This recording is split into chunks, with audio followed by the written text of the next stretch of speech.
জানাচ্ছি খবর দিন ভরার শুরুতেই নজর রাখবো পূর্ব কলকাতার জলাজমি, কলকাতার কিডনি। কিন্তু সেটাই এখন বিপদে। এই জলাজমি কি আর বাঁচানো সম্ভব? বিশেষজ্ঞরা বলছেন এখনো সময় আছে, এখনো ওই জলাভূমি বাঁচানো যেতে পারে, ঠিক যেভাবে বাঁচানো গিয়েছে বিহারে। পূর্ব কলকাতার জলাজমি, কলকাতার কিডনি। মহানগরের নোংরা জল প্রাকৃতিকভাবে পরিশোধন করে দেয়। এই জলাজমি এখন বিপদের মুখে। দিনের দিন জবরদখল, জলাজমি বুঝিয়ে ব্যাঙের ছাতার মতো বেআইনি নির্মাণ। এদিকেও জলাভূমি ছিল, এই তো হ্যাঁ পুরো হ্যাঁ এই যে কারখানা, হ্যাঁ সব জলা তো ভেড়ি ছিল, জলা তারপর আস্তে আস্তে সব তুলে দেওয়া, সব এখন ভরাট হয়ে। পরিবেশবিদদের আশঙ্কা এভাবে চলতে থাকলে পূর্ব কলকাতার জলাজমির বাস্তুতন্ত্র নষ্ট হয়ে যাবে। কলকাতার বর্জ্য জল আর পরিশোধন করা যাবে না। প্রচুর কার্বন এবং মিথেন গ্যাস বেরোবে। কলকাতায় গরম আরো বাড়বে। এই ওয়েটল্যান্ডটার এটাই চরিত্র যে বর্জ্য জলকে রিসাইকেল করবার ক্ষমতা রাখে। ইস্ট কলকাতা ওয়েটল্যান্ড একটা ম্যাট্রিক্স, একটা বাস্তুতন্ত্র, সেইটা চলে যাবে। আর 5 থেকে 7 বছর পরে এটার কোনো ফাংশন বলার মতো তো থাকবেই না। উল্টে হিতে বিপরীত যেটা হবে সেটা হচ্ছে এটা একটা এমিশন হাব হয়ে যাবে, অর্থাৎ প্রচুর পরিমাণে কার্বন এবং মিথেন নির্গমন হবে এখান থেকে। কলকাতার টেম্পারেচার এখন আপনারা সবাই বলছেন যে খুব গরম, আরো গরম বাড়বে। আমি জানি না এর পরের 1 দশকের মধ্যে আমরা কোথায় গিয়ে দাঁড়াবো। বিশেষজ্ঞরা এটাও মনে করিয়ে দিচ্ছেন যে এখনো সময় আছে, এখনো এই জলাভূমিকে বাঁচানো যেতে পারে, ঠিক যেভাবে বাঁচানো গিয়েছে বিহারে। বিহারের জামুই জেলায় রয়েছে বিশাল জলাজমি, প্রায় 1100 হেক্টর এলাকা জুড়ে। এই জলাজমি এবং এর সংলগ্ন এলাকায় 150টিরও বেশি প্রজাতির প্রাণী থাকে। এই জলাজমিকে বাঁচাতে নাগি এবং নকটিতে অভয়ারণ্য তৈরি করা হয়েছে। এখন এই দুটি অভয়ারণ্যের মধ্যে রয়েছে জলাজমি। বিহারের মতন জায়গাতে গত 5 বছরে 6টা রামসার সাইট হয়েছে, বাড়ছে। এবং তারা কিন্তু প্রত্যেকটা রামসার সাইটকে যাতে সুপরিকল্পিতভাবে গুছিয়ে রাখা যায় তার ব্যবস্থাপনায় নজর দিচ্ছেন। এখনো যদি আমরা কার্বন ফাইন্যান্স, যে একটা জলাভূমির কার্বন নির্গমন যেমন সে আটকাতে পারে তেমনি সে নির্গমন করতেও পারে, এই আটকানোর যেটাকে কার্বন সিকুয়েস্ট্রেশন বলা হয়, সেইটাকে যদি আমরা বাড়াতে পারি তাহলে তো বিদেশ থেকে প্রচুর টাকা ফান্ডিং হতে পারে এখানে। এবং বায়োডাইভার্সিটি ক্রেডিট মেকানিজম যেটা এখন শুরু হয়েছে, সেখান থেকেও রাজ্য সরকার প্রচুর ফান্ড পেতে পারে। এই ফান্ডগুলোকে যদি কাজে লাগানো যায় তাহলে মনে হয় যে এখনো কিছুটা হয়তো কিছু করা যেতেও পারে। ক্যামেরায় সুব্রত জানার সঙ্গে ইরণ রায় বর্মন, নিউজ 18 বাংলা। পূর্ব কলকাতার জলাভূমি, কলকাতার কিডনি, আর সেটাই তো এখন বিপদে।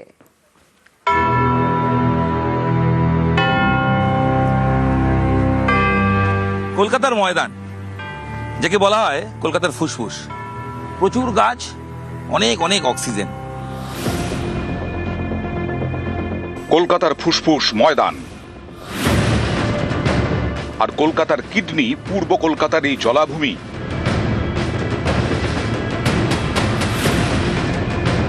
কলকাতার নোংরা জল প্রাকৃতিক উপায়ে এখানে পরিশোধন হয়, তাই পূর্ব কলকাতার জলাভূমিকে বলা হয় কলকাতার কিডনি। প্রতিদিন প্রায় 90 কোটি লিটার জল পরিশোধন করে।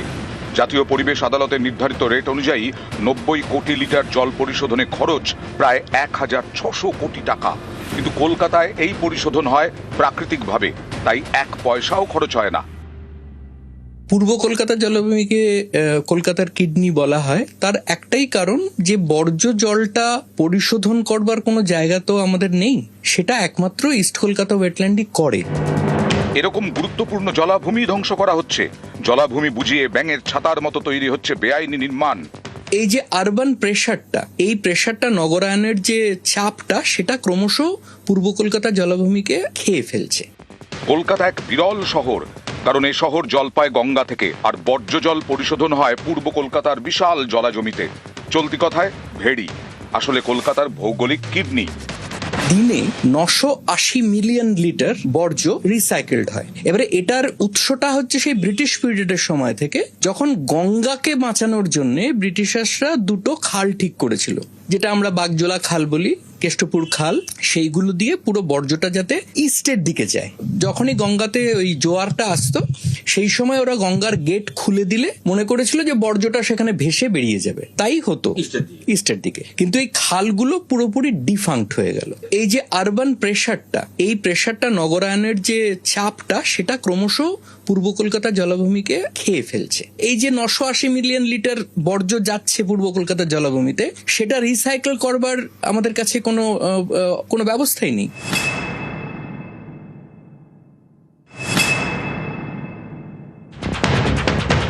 কলকাতার বর্জ্য জলকে সূর্যের আলোর অতিবেগুনি রশ্মির সাহায্যে খাদ্য হিসেবে ব্যবহার করে শৈবাল ও মাছেরা। এভাবেই কলকাতার বর্জ্য জল প্রাকৃতিকভাবে পরিশোধন হয়। যে জলটা এসে বর্জ্য জলটা পড়ছে সেটা প্রায় 1 মাস ওখানে থাকলে পরিশোধিত হয়ে যায় সূর্যের আলোতে। সেখান থেকে যে অণুজীব যেগুলো, প্ল্যাঙ্কটনস যেগুলো তৈরি হয়, সেগুলোই কিন্তু মাছের খাদ্য। জমিটাকে অন্য কাজে ব্যবহার করতে হবে। সেখান থেকেই কিন্তু এনক্রোচমেন্টটা শুরু হচ্ছে। এটা রাজনীতি নয়, এটা বস্তুতন্ত্রের যে পরিবর্তন, যেটা আমাদের অজ্ঞ মাথাতে ঢোকেনি, সেইখান থেকে এনক্রোচমেন্টটা শুরু হচ্ছে। এশিয়ান ডেভেলপমেন্ট প্রজেক্টটা দিয়ে খালগুলো পরিষ্কার করা হয়েছে, কিন্তু পূর্ব কলকাতার জলাভূমির যে সিল্টটা, পলি যেটা, সেটা পরিষ্কার করা হয়নি। তার ফলে কি হয়েছে, খালটা ডিপ হয়ে গেছে, পূর্ব কলকাতা জলাভূমির বেডটা উঠে গেছে। তাহলে তো ন্যাচারালি ওয়েটল্যান্ড যেটা, সেটা তো শুকনো হয়ে যাবে, এবং তাই ঘটছে। তাই দিনের পর দিন খুব দ্রুততার সঙ্গে শেষ হচ্ছে কলকাতার কিডনি। বিশেষজ্ঞরা বলছেন আর মাত্র 5 থেকে 7 বছর, তারপর এই কিডনি ইস্ট ক্যালকাটা ওয়েটল্যান্ড আর থাকবে না। বাড়বে দূষণ, বাড়বে গরম, অতিরিক্ত জল কোথায় যাবে? শহরের বজ্র পদার্থ কোথায় গিয়ে পড়বে? প্রাকৃতিক নিয়মেই এই ইস্ট ক্যালকাটার জলাভূমিতে বজ্র পদার্থগুলো রিসাইকেল হয়। সেটা বন্ধ হয়ে গেলে প্রকৃতির ভারসাম্য নষ্ট হবে। তাই রাজনীতির জায়গায় থাকুক, সচেতনতা ফিরুক মানুষের, বেঁচে উঠুক কলকাতার কিডনি। কারণ কিডনি সুস্থ না থাকলে মানুষ থাকবে কি করে সুস্থ? ক্যামেরায় সুব্রত জানার সাথে ইরণ রায় বর্মন, নিউজ 18 বাংলা। দেগঙ্গায় ভাইকার খাল সংস্কার, 1 কোটি টাকা ব্যয় খাল সংস্কার। সেচ দপ্তরের এই উদ্যোগ, এবং এতে 5 কিলোমিটার খাল সংস্কার হবে। আরো একবার জানাবো আপনাদের, দেগঙ্গায় ভাইকার খাল সংস্কার, 1 কোটি টাকা ব্যয় খাল সংস্কার হবে। জিয়াউল রয়েছে আমার সঙ্গে। জিয়াউল, মজে যাওয়া এই খাল যদি সংস্কার হয় তাহলে তো কৃষকরা সব থেকে বেশি উপকৃত হবেন। একদম, দেখো, দেগঙ্গার মজে যাওয়া ভাইকার খাল কোটি টাকায় বরাদ্দ হয়েছে, অর্থাৎ এই খাল সংস্কারের জন্য। তার কারণ একাধিক গ্রাম পঞ্চায়েত, কোলসুর, চাকলা সহ একাধিক গ্রাম পঞ্চায়েত এলাকা রয়েছে, সেখানে কয়েক হাজার মানুষের বসবাস, এবং এই বর্ষার সময় বৃষ্টিতে কিন্তু প্রায় 6 মাসের বেশি সময় ধরে তারা জলমগ্ন থাকে, এবং দীর্ঘ সময় ধরে চাষাবাসও বন্ধ থাকে সেই এলাকায়। ফলে তারা বারংবার দাবি করে আসছিল, এলাকায় যদি এই খাল সংস্কার হয় তাহলে কিন্তু তারা উপকৃত হবেন। একদিকে যেমন বর্ষার হাত থেকে রেহাই পাবেন, অন্যদিকে হচ্ছে এই যে বিশাল এলাকা কৃষি কাজে তারা কৃষি কাজ করতে পারবেন, ফলে মানুষ উপকৃত হবে, এবং সেই কথা অবশেষে শোনা হলো। এবং প্রায় 1 কোটি টাকা ব্যয়ে সেই খাল, ভাইকান খাল সংস্কারের কাজ শুরু হলো। খুশি এলাকার কৃষকরা, তার কারণ এই কৃষি কাজের উপর এলাকা নির্ভরশীল, কিন্তু প্রায় 6 মাসের অধিক সময় ধরে জলমগ্ন থাকে এলাকা। শুধুমাত্র কৃষি কাজ নয়, এলাকার যে সমস্ত মানুষ, প্রায় কয়েক হাজার, একাধিক গ্রাম পঞ্চায়েতের কয়েক হাজার হাজার মানুষ, তারা কিন্তু প্রায় 6 মাসের বেশি সময় ধরে জলমগ্ন থাকে, এবং বারংবার দাবি করার পরেই এই নতুন খাল সংস্কার হচ্ছে। খুশি এলাকার মানুষজন, এবং এই যে খাল সংস্কার হওয়া, একদিকে কৃষক, অন্যদিকে হচ্ছে এলাকার মানুষ, তারাও কিন্তু একেবারেই হবে। বেশ।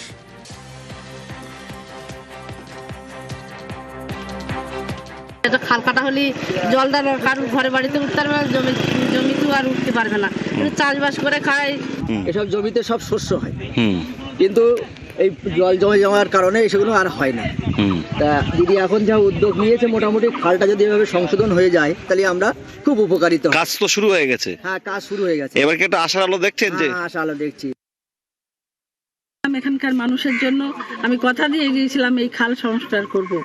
আজকে বাস্তবের উদ্যান হয়েছে, প্রায় 1 কোটি টাকা স্যাংশন করে দিয়েছেন। কাজ চলছে, আমাদের কাজ চলছে। ফার্স্ট ফেজের কাজ, আজকে সেকেন্ড ফেজের কাজ আমাদের শুভ সূচনা হলো। দুটো ফেজের মধ্যে কত কিলোমিটার খালের সংস্কারের কাজ? 5 কিলোমিটার। দুটো পঞ্চায়েতের, ওদিকে কলসুর, এদিকে চাকলা, হাবড়া। অতি দ্রুত কাজ শেষ করতে হবে, কারণ আমার সামনে বর্ষা আসবে।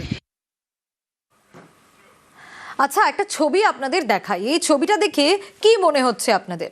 দূষণে ভরপুর, তাই তো? কিন্তু বোঝা যাচ্ছে যেটা একটা নদী, কাকদ্বীপের নদী দূষণ, আর দূষণে এতটাই জেরবার অবস্থা যে রীতিমতো দুশ্চিন্তা সকলের। কালনাগিনী নদী, সেখানে ক্রমশ দূষণ বাড়ছে। প্রায় 2 মাস নদীর জলের রং ঠিক এরকম হয়ে গেছে, কালো হয়ে গেছে। যে ছবি আপনারা দেখতে পাচ্ছেন এই মুহূর্তে, যা নদী বলে কোনোভাবেই বোঝার উপায় নেই। নদীর জলে দুর্গন্ধে রীতিমতো টেকা দায় সেখানকার মানুষজনের। বিশ্বজিৎ রয়েছে আমার সঙ্গে। বিশ্বজিৎ, প্রশাসন কি বলছে? কারণ এই যে দূষণ, এতে তো স্বাভাবিকভাবে এলাকাবাসী বিপর্যস্ত। হ্যাঁ দেখো, কাকদ্বীপ বাজার সংলগ্ন যে কালনাগানি খাল, একেবারে এই মুহূর্তে যা পরিস্থিতি হয়েছে, একেবারে জল কালো হয়ে রয়েছে এবং যখন জোয়ারের সময় হয় একেবারে যেভাবে দুর্গন্ধ ছড়ায়, একদম মানুষজন যারা বাজারে আসেন তারা কিন্তু নাকে কাপড় দিয়ে তারা কিন্তু বাজারে কেনাকাটা করছেন। এবং তার পাশাপাশি এই যে খালের দুপাশে যারা দোকানদার থেকে শুরু করে যারা এই যে বাজারটার পুরো একেবারে যে ময়লা, সেই জিনিসগুলো কিন্তু খালে ফেলা হচ্ছে একেবারে। এবং তার পাশাপাশি যে শৌচাগার রয়েছে খালের পাশে, সেই শৌচাগারের সম্পূর্ণ জলটা কিন্তু খালে পড়ছে। এবং যার কারণ যেটা দেখা যাচ্ছে যে এই যে খালের জলটা যখন জোয়ার থাকছে না, ভাটার সময় একেবারে জল কালো হয়ে থাকছে এবং তার ফলে প্রচন্ড পরিমাণে দুর্গন্ধ ছড়াচ্ছে। এবং সেই বিষয়ে অতিষ্ঠ একেবারে যে কাকদ্বীপ শহরের যে একেবারে দ্রুত এলাকাবাসী পদক্ষেপের আশ্বাস প্রশাসনের। বেশ। নিউজ ফ্ল্যাশ নিবেদন করছে সাফেদ ডিটারজেন্ট পাউডার। সাফেদ 500 গ্রাম মাত্র 37 টাকায়। अक्कड़ बक्कड़ बम्बे बो। বাড়িতে কোন টিএমটি লাগিয়েছো? মাইথন স্টিল। তোমার উপর ট্রাস্ট করতে পারি। ওকে। স্ট্রং মানে মাইথন স্টিল। ভোট ঘোষণার আগেই রাজ্যে নামছে বাহিনী, সম্মুখ সমরে মমতা জ্ঞানেশ। নির্বিঘ্নে মিটবে এসআইআর কাহিনী, ভোটের আগেই যুবদের ভাতা, শাসকের খাতায় নতুন অঙ্ক, ভাতা মোকাবিলায় ভাতাই অস্ত্র, নাকি ধর্ম স্মরণেই নিশ্চিন্ত পদ্ম। বিশ্ব মজুমদারের সঙ্গে দেখুন ভোট যুদ্ধে অঙ্কের লড়াই। মেগা মঞ্চ, মেগা আলোচনা, সোজা সাপটা মেগা ডিবেট, শুক্রবার সন্ধ্যে 7টা। সোজা সাপটা মেগা ডিবেট প্রেজেন্টেড বাই নতুন ও উন্নত সাফেদ এখন স্মার্ট সাইন্সের শক্তির সাথে, যা জামা কাপড়কে রাখে সুগন্ধময়। কো পাওয়ার্ড বাই লাল বাবা রাইস। স্বাদ ও স্বাস্থ্য একসাথে পাবেন শুধুমাত্র লাল বাবাতে। Reliance industries limited health partner. সুস্থতা যখন সবচেয়ে জরুরি, ভরসার নাম Manipal hospital Dhakuria. Special partner ঘরে ঘরে এসেছে যে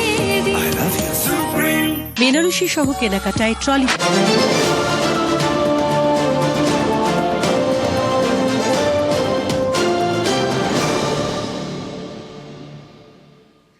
পূর্ব কলকাতার জলাজমি, কলকাতার কিডনি, সেটাই এখন বিপদে। এই জলাজমি কি আর বাঁচানো সম্ভব? বিশেষজ্ঞরা বলছেন এখনো সময় আছে, এখনো জলাভূমি বাঁচানো যেতে পারে, যেভাবে বাঁচানো গিয়েছে বিহারে। পূর্ব কলকাতার জলাজমি, কলকাতার কিডনি, মহানগরের নোংরা জল প্রাকৃতিকভাবে পরিশোধন করে দেয়। এই জলাজমি এখন বিপদের মুখে। দিনের দিন জবরদখল, জলাজমি বুঝিয়ে ব্যাঙের ছাতার মতো বেআইনি নির্মাণ। এদিকেও জলাভূমি ছিল। এই তো হ্যাঁ, পুরো হ্যাঁ, এই যে কারখানা, হ্যাঁ, সব জলা তো ভেড়ি ছিল, জলা। তারপর আস্তে আস্তে সব তুলে দেওয়া, সব এখন ভরাট হয়ে। পরিবেশবিদদের আশঙ্কা, এভাবে চলতে থাকলে পূর্ব কলকাতার জলাজমির বাস্তুতন্ত্র নষ্ট হয়ে যাবে। কলকাতার বর্জ্য জল আর পরিশোধন করা যাবে না, প্রচুর কার্বন এবং মিথেন গ্যাস বেরোবে। কলকাতায় গরম আরো বাড়বে। এই ওয়েটল্যান্ডটার এটাই চরিত্র যে বর্জ্য জলকে রিসাইকেল করবার ক্ষমতা রাখে। ইস্ট কলকাতা ওয়েটল্যান্ড একটা ম্যাট্রিক্স, একটা বাস্তুতন্ত্র, সেইটা চলে যাবে। আর 5 থেকে 7 বছর পরে এটার কোনো ফাংশন বলার মতো তো থাকবেই না। উল্টে হিতে বিপরীত যেটা হবে সেটা হচ্ছে এটা একটা এমিশন হাব হয়ে যাবে, অর্থাৎ প্রচুর পরিমাণে কার্বন এবং মিথেন নির্গমন হবে এখান থেকে। কলকাতার টেম্পারেচার এখন আপনারা সবাই বলছেন যে খুব গরম, আরো গরম বাড়বে। আমি জানি না এর পরের 1 দশকের মধ্যে আমরা কোথায় গিয়ে দাঁড়াবো। বিশেষজ্ঞরা এটাও মনে করিয়ে দিচ্ছেন যে এখনো সময় আছে, এখনো এই জলাভূমিকে বাঁচানো যেতে পারে, ঠিক যেভাবে বাঁচানো গিয়েছে বিহারে।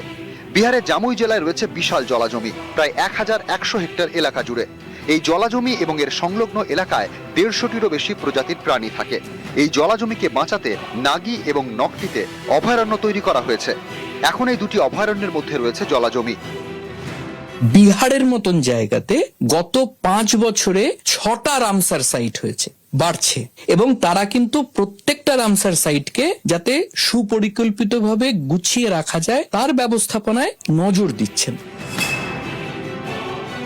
এখনো যদি আমরা কার্বন ফাইন্যান্স, যে একটা জলাভূমির কার্বন নির্গমন যেমন সে আটকাতে পারে তেমনি সে নির্গমন করতেও পারে, এই আটকানোর যেটাকে কার্বন সিকুয়েস্ট্রেশন বলা হয় সেইটাকে যদি আমরা বাড়াতে পারি তাহলে তো বিদেশ থেকে প্রচুর টাকা ফান্ডিং হতে পারে এখানে। এবং বায়োডাইভার্সিটি ক্রেডিট মেকানিজম যেটা এখন শুরু হয়েছে সেখান থেকেও রাজ্য সরকার প্রচুর ফান্ড পেতে পারে। এই ফান্ডগুলোকে যদি কাজে লাগানো যায় তাহলে মনে হয় যে এখনো কিছুটা হয়তো কিছু করা যেতেও পারে। ক্যামেরায় সুব্রত জানার সঙ্গে ইরণ রায় বর্মন, নিউজ 18 বাংলা। ভারতের আর্থিক বৃদ্ধিতে সবথেকে বড় বাধা দূষণ। শুল্কের চাপের থেকেও দূষণের ধাক্কা বেশি। সুইজারল্যান্ডের দাভোসে ওয়ার্ল্ড ইকোনমিক ফোরামের মঞ্চে এভাবেই ভারতকে সতর্ক বার্তা দিলেন গীতা গোপীনাথ, যিনি আমেরিকার হার্ভার্ড ইউনিভার্সিটির অর্থনীতির অধ্যাপক এবং IMF এর প্রাক্তন মুখ্য অর্থনীতিবিদ। ভারতীয় পণ্যের উপর 50% শুল্ক চাপিয়েছে আমেরিকা, যা এখন ভারতীয় অর্থনীতির কাছে বড় চ্যালেঞ্জ। এর মধ্যেও দেশ কি গতিতে এগোচ্ছে সুইজারল্যান্ডের দাভোসে ওয়ার্ল্ড ইকোনমিক ফোরামের মঞ্চে সেটা বোঝানোর চেষ্টা করছে ভারত। এরই মাঝে আসরে গীতা গোপীনাথ, আমেরিকার হার্ভার্ড ইউনিভার্সিটির অর্থনীতির অধ্যাপক এবং IMF এর প্রাক্তন মুখ্য অর্থনীতিবিদ গীতা। গীতা গোপীনাথের মতে ভারতীয় অর্থনীতির সবচেয়ে বড় বাধা দূষণ। শুল্কের সমস্যা আলোচনা করে মিটিয়ে নেওয়া যেতে পারে, কিন্তু পরিবেশ দূষণ অর্থনীতিতে যে ক্ষত তৈরি করে তা গভীর এবং দীর্ঘমেয়াদী। ভারতের আর্থিক বৃদ্ধিতে দূষণের ধাক্কা শুল্কের প্রভাবকেও ছাপিয়ে যাচ্ছে। Pollution is a challenge in India, and if you look at the impact of pollution on the Indian economy, it is far more consequential than any impact of any tariffs that have been put on India so far. Harvard ইউনিভার্সিটির অর্থনীতির অধ্যাপক গীতা গোপীনাথের মতে দূষণের জেরে শুধু পরিবেশকে মূল্য চোকাতে হয় না, দেশের আর্থিক বৃদ্ধি, উৎপাদনশীলতা এবং নাগরিকদের স্বাস্থ্যেও প্রভাব পড়ে। দূষণ কর্মীদের উৎপাদনশীলতা কমায়, চিকিৎসার খরচ বাড়ায়, আর্থিক কর্মকাণ্ডের গতি স্লথ করে, যা দীর্ঘমেয়াদে ধারাবাহিকভাবে আর্থিক বৃদ্ধিকে টেনে নামায়। ভারতের দূষণ যে কোন পর্যায়ে পৌঁছেছে পরিসংখ্যান দিয়ে তা তুলে ধরেন গীতা। বলেন, 2022 সালে করা বিশ্ব ব্যাংকের এক সমীক্ষা অনুযায়ী দূষণের জেরে প্রতি বছর ভারতে প্রায় 1,70,00,000 মানুষ মারা যান, যা ভারতে মোট মৃত্যুর প্রায় 18%। I think even from any international investor's perspective who's thinking of coming in and putting up a shop in India, if you have to live there and अक्कड़ बक्कड़ Bombay बो বাড়িতে কোন TMT লাগিয়েছো? মাইথন স্টিল। তোমার উপর ট্রাস্ট করতে পারি। ওকে। স্ট্রং মানে Maithon still. Splash নিবেদন করছে সাফেদ ডিটারজেন্ট পাউডার। সাফেদ 500 গ্রাম মাত্র 37 টাকায়।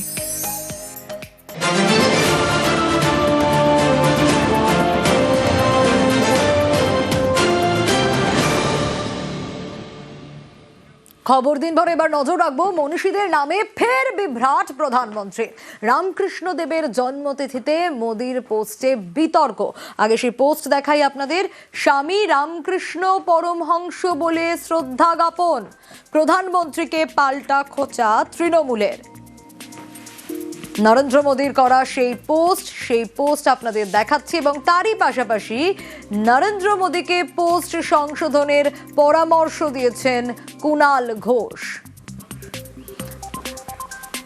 আবির রয়েছে আমার সঙ্গে, আরো বিস্তারিত জানবো কি কি পোস্ট করা হয়েছে। ঠিক আবির, দেখো, প্রধানমন্ত্রীর এক্স হ্যান্ডেল থেকে একটি পোস্ট হয়েছে এবং সেখানে রামকৃষ্ণ পরমহংস দেবের নামের আগে স্বামী এই শব্দটিকে ব্যবহার করা হয়েছে এবং তা নিয়ে খোঁচা দিতে শুরু করেছে তৃণমূল কংগ্রেস।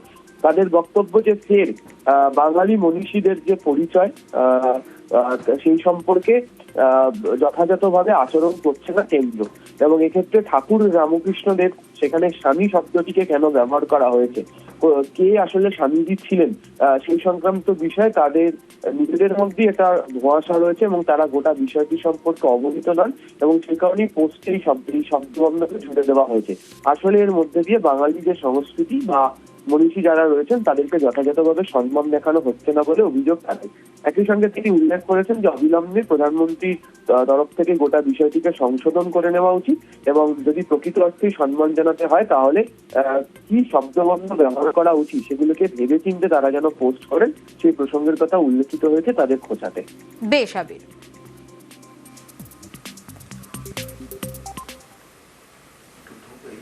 নরেন্দ্র মোদী আজ একটি পোস্ট করেছেন ঠাকুর শ্রী শ্রী রামকৃষ্ণ পরমহংসদেবের জন্ম তিথি উপলক্ষে। তিনি পোস্ট করে সেটা শুরু হচ্ছে স্বামী রামকৃষ্ণ পরমহংসদেব, কিন্তু এটা অবিলম্বে ওনার উচিত সংশোধন করা।